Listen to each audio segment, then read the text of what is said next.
दोस्तों, आज तक दुनिया भर में ऐसी ऐसी भौतिक घटनाएं घटी हैं जिनका नाम सुनकर भी किसी किसी को घबराहट होती है। लेकिन उनमें कुछ हॉरर स्टोरीज इस तरह की घटती हैं जिन पर विश्वास करना आम लोगों के लिए आसान नहीं होता। आज की कहानी में हम ऐसे ही उलझी हुई एक रहस्यमय कहानी बताने जा रहे हैं जो कि इतनी रहस्यमय है कि आपको सोचने पर मजबूर कर देगी। क्या वास्तव में ऐसा हो सकता है? दोस्तों, कहा जाता है कि सपनों की नगरी मुंबई खासकर अपनी सुंदरता के लिए काफ़ी मशहूर है। लेकिन सुंदरता से हटकर कुछ चीज़ ऐसी होती हैं जो वास्तव में काफ़ी भयानक होने के साथ साथ अजीब होती हैं। दोस्तों, एक कहानी भी मुंबई से सटे हुए एक छोटे से गांव की है। आज भी इस गांव का नाम आता है तो लोगों की रूह कँपा जाती है। तो आइए जानते हैं कि आखिर ये कौन सा गाँव है और यहाँ पर ऐसा क्या होता है कि लोग रात होते ही दहशत महसूस करते हैं। दोस्तों, मेरा नाम विजयपाल सिंह है और ये घटना उन दिनों की है जब मैं गांव के अलग अलग बगीचों में फल फ्रूट तोड़ने के लिए जाया करता था। एक दिन मैं अपने कुछ दोस्तों के साथ यही सब करने के लिए गांव के बाहरी बगीचे की तरफ गया था और जब हम अपने घर से निकले थे तो हमें शाम के 7 बज चुके थे। जैसे जैसे समय बीतता गया तो वैसे वैसे मुझे थोड़ी चिंता होने लगी क्योंकि मुझे भी थोड़ा जल्दी घर के लिए निकलना था। वो क्या था कि स्थानीय लोग गांव के बारे में कुछ बेतुकी बातों को लेकर बैठे हुए थे, जिससे तो यही लगता था कि इस गांव में भूत पिशाच होना एक आम चीज़ है। मगर मैं इन चीज़ों पर कुछ खास विश्वास नहीं करता था, पर फिर भी अपने घर वालों की बातों को ना मानना मेरे ऊपर कभी भी भारी पड़ सकता था। इसलिए जैसे जैसे शाम होती जा रही थी तो वैसे वैसे मेरे सारे के सारे दोस्त वहाँ से निकलते जा रहे थे। लेकिन मेरा एक दोस्त जिसका नाम महिपाल था, वो इन सभी चीज़ों पर बिल्कुल भी विश्वास नहीं करता था। इसलिए उसने मुझे धीमे से स्वर में कहा, देख भाई, चिंता करने की कोई ज़रूरत नहीं है। हम थोड़ी देर के बाद यहाँ से निकल जाएंगे और चलते वक्त राजू पुचके वाले के पास जाकर कुछ खाकर चलेंगे, पर पहले हमारे इन बेवकूफ़ दोस्तों को जाने दे। अब इतना बोलकर हम दोनों फिर से उस बगीचे में घूमने लगे। हमें डर था कि कहीं उस बगीचे का मालिक हमें डांट न लगा दे, क्योंकि हम चोरी चुपके ही इस बगीचे के अंदर घूम रहे थे। फिर थोड़ी देर के बाद जब सूरज पूरी तरह से आसमान से गायब हो गया तब मेरे दोस्त ने कहा, चल भाई, अब हमें भी निकलना चाहिए। फिर जब हमने देखा कि हमारे सारे दोस्त यहाँ से निकल चुके थे तो उसके बाद मैं और मेरा दोस्त हम दोनों वहाँ से निकले और सीधा उस राजू पुचके वाले के पास पहुँच गए। पर जैसे हम वहाँ पर पहुँचे तो हमने देखा कि हमें वहाँ पर पहले से कुछ लोग नजर आ रहे थे। ऐसे में हमारी बारी आना थोड़ी मुश्किल था, जिस वजह से हम दोनों वहीं पर बैठकर थोड़ी देर मोबाइल चलाने लगे। अब थोड़ा वक्त बीत गया और अब अंधेरा भी पूरी तरह से छा चुका था। लेकिन अच्छी बात ये थी कि वहाँ की पूरी भीड़ अब निपट चुकी थी और अब हमारी बारी भी आ गई। तभी हम दोनों ने थोड़ा गपशप किया और फिर वहाँ से निकल पड़े। और फिर हमने देखा कि इस वक्त रात के 8:15 बज चुके थे। लेकिन मैंने अपने घर वालों से सुना था कि इस वक्त हमारे ऊपर काली शक्तियाँ मंडरा सकती थी। लेकिन जब मुझे ये लगा कि मुझे इन चीज़ों के ऊपर ज़्यादा ध्यान नहीं देना चाहिए तो मैं एक लंबी सांस खींचकर अपने दोस्त के साथ साथ चलने लगा। अब हम दोनों राजू पुचके वाले से होकर लगभग 200 मीटर आगे आ चुके थे। हमारा घर अभी भी 800 से 900 मीटर की दूरी पर था, मगर हमें मालूम नहीं था कि आज की रात एक गहरी काली रात है जिसको काली अमावस्या की रात का दर्जा दिया जाता है। इस रात को इतना ज़्यादा भयानक माना जाता है कि लोग डर के मारे हताश हो जाते हैं और अपने घरों का दरवाज़ा शाम के लगभग 7 बजे के बाद ही बंद कर देते हैं और घर का दरवाज़ा नहीं खोलते। कहने को तो ये काफ़ी अजीब है, लेकिन जब हमने भी उस रात को लगभग 8:30 बजे ही महसूस किया तो एक बार के लिए हमारे पूरे बदन में सनसनी मच गई। मगर उसके बाद हमने सोचा कि अब जो होगा वो देखा जाएगा और यही सब सोचते हुए हम आगे की तरफ बढ़ने लगे। हम थोड़ी दूर आगे गए ही थे कि तभी हमें सड़क से थोड़ी सी दूरी पर एक बूढ़ा आदमी नजर आने लगा।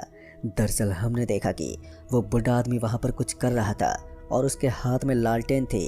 उसे ऐसा करता हुआ देखकर हम दोनों के कदम एकदम से रुक गए और उसके बाद हम दोनों वहीं आजू बाजू में देखने लगे, पर हमें समझ में नहीं आ रहा था कि वो किस चीज़ की तलाशी में है। फिर उसके बाद मेरे दोस्त ने कहा, भाई तो रुक, मैं ज़रा 1 मिनट में आता हूँ। इतना कहकर वो उस बूढ़े आदमी की तरफ चला गया और फिर जैसे ही वो वहाँ पर पहुँचा तो उनके बीच कुछ बात होने लगी और फिर उसने मुझे भी अपनी तरफ आने का इशारा किया। इशारा पाते मैं भी अपने दोस्त की तरफ चला गया। मुझे ये सब कुछ ठीक तो नहीं लग रहा था, लेकिन इसके बावजूद भी मैं उसके पास चला गया। फिर जैसे मैं उसके पास गया तो मैंने देखा कि उस बुजुर्ग आदमी के चेहरे की हवा उड़ी हुई थी और वो काफ़ी परेशान लग रहा था। फिर जब मैंने अपने दोस्त से पूछा तो उसने बताया कि उस बूढ़े आदमी के घर की चाबी यहीं कहीं गुम हो गई है, मगर मुझे तो उसका घर भी कहीं नज़र नहीं आ रहा था। इसलिए मैंने उस बूढ़े आदमी से कहा, लेकिन बाबा मुझे आपका घर कहीं नज़र नहीं आ रहा है यहाँ पर। अब मेरी बात सुनते ही उसने मेरी ओर देखते हुए कहा, बेटा यहाँ से आगे बाई तरफ एक मोड़ पड़ता है और उसी मोड़ से थोड़ा आगे मेरा घर है। हालांकि मैं उस रास्ते को अच्छी तरह से जानता था, लेकिन मैंने तो आज से पहले वहाँ पर कोई मकान नहीं देखा था। फिर मैंने सोचा कि शायद मैं कंफ्यूज हो रहा हूँ, इसलिए मुझे उस बाबा की मदद करनी चाहिए। और फिर यूं ही हम तीनों लोग उस चाबी को ढूंढते ढूंढते अब हम अपने रास्ते से बहुत दूर आ चुके थे। और ऊपर से मुझे ये भी समझ में नहीं आ रहा था कि अब हम दोनों कहाँ आ चुके थे, क्योंकि चारों तरफ अंधेरा बुरी तरह से पसर गया था। हमें अब अपने ही रास्ते के बारे में कोई भी जानकारी नहीं थी और हम दोनों को ऐसा लग रहा था कि जैसे हम गुम हो चुके हैं। अब हम दोनों एक दूसरे का मुंह ताक रहे थे कि तभी हमने देखा कि अभी अभी जो बूढ़ा आदमी हमें दिखाई दे रहा था वो अब कहीं भी नहीं था। अब ये नज़ारा देखते ही हम दोनों के होश उड़ गए, क्योंकि ये सारी चीज़ें हमारी कल्पना से बाहर होने लगी थी। लेकिन मेरा दोस्त अभी भी मानने को तैयार ही नहीं था कि यहाँ पर कुछ गलत हो रहा है। उसे तो ऐसा ही लग रहा था कि जो भी हमारे साथ हो रहा है ये सिर्फ एक इत्तेफाक है। फिर उसके बाद मैंने अपने दोस्त से कहा, देख भाई अगर तुझे आना है तो आजा, वरना मैं तो यहाँ से निकल रहा हूँ। मेरी बात सुनते उसने मेरा हाथ पकड़ लिया। शायद अब उसे भी हल्की फुल्की घबराहट होने लगी थी। और हम दोनों जैसे ही वहाँ से निकलने वाले थे तो हमें पीछे से एक आवाज़ आई, अरे बेटा चाबी मिली क्या मेरी? अब ये सुनते ही हम दोनों के पाँव एकदम से जम गए, क्योंकि ये आवाज़ अब पहले से ज़्यादा भारी हो गई थी। ऐसा लग रहा था कि कोई बहुत ही बूढ़ा आदमी हमें पीछे से आवाज़ दे रहा है। फिर हम जैसे पीछे की तरफ घूमे तो वहाँ का नज़ारा देखकर अब हम दोनों बुरी तरह से डर गए थे। तभी हमने देखा कि पीछे की ओर अब वो बूढ़ा आदमी तो नज़र आ रहा था, लेकिन उसकी मुंडी चारों तरफ घूमने लगी थी। अब उसकी गर्दन को देखकर ऐसा लग रहा था जैसे कोई गाड़ी का पहिया गोल गोल चक्कर काट रहा है। अब ये नज़ारा मुझे और मेरे दोस्त हम दोनों को ही दहशत में डालने के लिए काफ़ी था। हम दोनों दोस्तों को ही समझ में नहीं आ रहा था कि अब हम दोनों क्या करें कि तभी मेरे दोस्त ने मेरे हाथ को झटका दिया और वहाँ से भागने को बोला। पर मैंने भी मौका पाते ही वहाँ से भागना शुरू कर दिया। लेकिन हम जिस गली से होते हुए भाग रहे थे तो हम पूरी तरीके से पक्के नहीं थे कि यही गली हमें इस रास्ते से बाहर लेकर जाकर छोड़ेगी, क्योंकि हम एक ऐसी जगह पर आ गए थे जहाँ चारों तरफ कांटेदार झाड़ियाँ नजर आ रही थी और इसके अलावा कुछ छोटे मोटे पेड़ पौधे थे। ऐसा लग रहा था कि कोई ये छोटा सा जंगल है जिसके अंदर पेड़ पौधे ज़्यादा नहीं हैं, लेकिन सन्नाटा इस जंगल से भी ज़्यादा था। हम दोनों की सांसें लेने की आवाज़ भी हम दोनों को सुनाई दे सकती थी। लेकिन वो कहते हैं ना, भगवान जब एक रास्ता बंद कर देता है तो दूसरा रास्ता अपने आप ही खोल देता है। पर जैसे जैसे हमारे पाँव उस रास्ते की तरफ बढ़ते जा रहे थे तो वैसे वैसे हमें सामने की तरफ एक कुआं नजर आने लगा और उस कुएं के बगल में एक बोर्ड लगा हुआ था और उसके ऊपर लिखा हुआ था एग्जिट। और इस नाम को देखते हमें लगा कि शायद यहाँ से निकलने का यही रास्ता है। लेकिन दूसरा मन ये भी बोल रहा था कि अगर हमने इसके अंदर छलांग लगा दी तो फिर हम दोनों की मौत हो सकती थी। लेकिन इसके अलावा यहाँ पर जिस तरफ भी जाते वहाँ पर हमें सिर्फ कांटेदार झाड़ियाँ ही नजर आती थी और ऐसे में हमें यही एक आखिरी उम्मीद नजर आ रही थी। और जैसे मैंने और मेरे दोस्त ने उस कुएं के अंदर झांकते हुए देखा तो मैंने पाया कि उसके अंदर कुछ सीढ़ियाँ बनी हुई थी और उन सीढ़ियों से उतरते हुए हम नीचे की तरफ जा सकते थे। फिर हमने ऐसा ही किया, हमने धीरे धीरे उन सीढ़ियों से नीचे उतरना शुरू कर दिया और फिर हम दोनों उस कुएं के अंदर चलते जा रहे थे।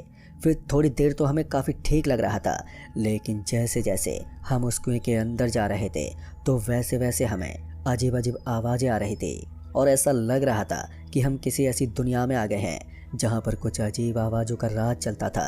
लेकिन हमें इन चीज़ों की कोई परवाह नहीं थी, बस हमें किसी भी तरह से इस भयानक जगह से निकलना था। हम धीरे धीरे उस कुएं की गहराई के अंदर चले गए और फिर कुछ देर के बाद हम वहाँ पर पहुँचे जहाँ पर उस कुएं का एंड होता था। तभी हमने देखा कि वहाँ पर हमें किसी को मंत्र बोलने की आवाज़ आ रही थी और इस आवाज़ ने हम दोनों को ही हैरान कर दिया था। तभी मेरे दोस्त ने कहा, अरे वो देख भाई, सामने की तरफ मुझे कोई नज़र आ रहा है। जैसे ही मैंने सामने की तरफ देखा तो मैंने पाया कि वहाँ पर एक साधु बाबा अपने हाथ में कुछ लेकर वहाँ पर बैठा हुआ था और उसके सामने हवन जैसा कुछ हो रहा था और वो उसमें घी डाल रहा था। फिर जैसे ही हम उसके पास गए तब जाकर मुझे सांस में सांस आई, क्योंकि उसने अपने गले में काफ़ी सारी मालाएं पहन रखी थी जिससे ये बिल्कुल नहीं लगता था कि वो कोई भूत था। और फिर मैं उसके सामने जाकर बैठ गया और मैं और मेरा दोस्त जैसे उसके सामने जाकर बैठे तो उसने अपनी आंखें खोल ली और जैसे उसने हम दोनों को देखा तो उसने अपने हवन को एकदम से रोक दिया और फिर उसके बाद हम दोनों की आंख में आंख डालकर देखने लगा। मुझे वो थोड़ा अजीब लग रहा था। इधर हमारे घर वाले भी शायद हमें ढूंढने में लगे हुए होंगे। मैंने उस साधु बाबा के सामने हाथ जोड़ते हुए उससे मदद की गुहार लगाई और मेरी मदद की गुहार को सुनकर शायद वो साधु बाबा भी पिघल गया था। फिर उसने कहा, तुम दोनों एक बहुत ही गलत जगह पर आ गए हो। मैं तुम दोनों को यहाँ से निकाल तो दूंगा, लेकिन तुम दोनों को कुछ बातों का ध्यान रखना होगा। अगर तुम दोनों में से किसी ने भी उन बातों का ध्यान ठीक से नहीं रखा तो फिर वो हमेशा हमेशा के लिए यहीं पर कैद हो जाएगा और शायद उसकी मौत भी हो सकती है। दोस्तों, ये सुनते मेरे रोंगटे खड़े हो गए थे। फिर उस साधु बाबा ने हमारे हाथ में एक एक कपड़ा दिया। दरअसल वो सफ़ेद रंग का कपड़ा था। बस हमें उस कपड़े को लेकर एक दरवाजे में जाना था और उस दरवाजे से होते हुए एक रास्ते पर अगर हमने गलती से भी उस कपड़े को कहीं गिरा दिया तो फिर हमारे साथ कोई भी अनहोनी हो सकती थी। मगर ऐसा कुछ नहीं हुआ। उसने हमें एक दरवाजे की तरफ भेज दिया और जैसे हम उस दरवाजे से होते हुए उस रास्ते पर निकले तो हमने देखा कि वो रास्ता बिल्कुल भी नॉर्मल नहीं था। उस रास्ते की दोनों तरफ सफ़ेद सफ़ेद रंग की परछाइयाँ हमें नजर आ रही थी। हमें बहुत डर लग रहा था, लेकिन किसी तरह से हिम्मत जुटाकर मैं और मेरा दोस्त हम उस जगह से निकल गए और फिर थोड़ी देर के बाद हम दोनों को चक्कर आने लगे। ऐसा लग रहा था जैसे कि हम दोनों आसमान से नीचे गिर रहे हैं। फिर थोड़ी देर के बाद जब हमारी आँख ठीक से खुली तो हमने देखा कि हम वापस से उसी जगह पर आ गए थे जहाँ पर हमें वो बुजुर्ग आदमी मिला था। पर मुझे नहीं मालूम कि वो साधु की तरह नज़र आने वाला आदमी कौन था जिसने हमारी जान बचाई थी। पर उसके बाद मैं और मेरा दोस्त घर तो पहुंच गए, लेकिन हम दोनों काफ़ी बीमार रहने लगे। फिर थोड़े दिनों के बाद एक साधु से हम दोनों के ऊपर झाड़ फूक करवाया गया। तब कहीं जाकर हम दोनों ठीक ठाक महसूस करने लगे। लेकिन उस दिन के बाद रात में मैं कभी भी उस रास्ते से नहीं निकलता हूँ जिस रास्ते से हमारे साथ ये भयानक घटना घटी थी। तो दोस्तों, इस कहानी में बस इतना ही। तब तक के लिए बाय एंड टेक केयर।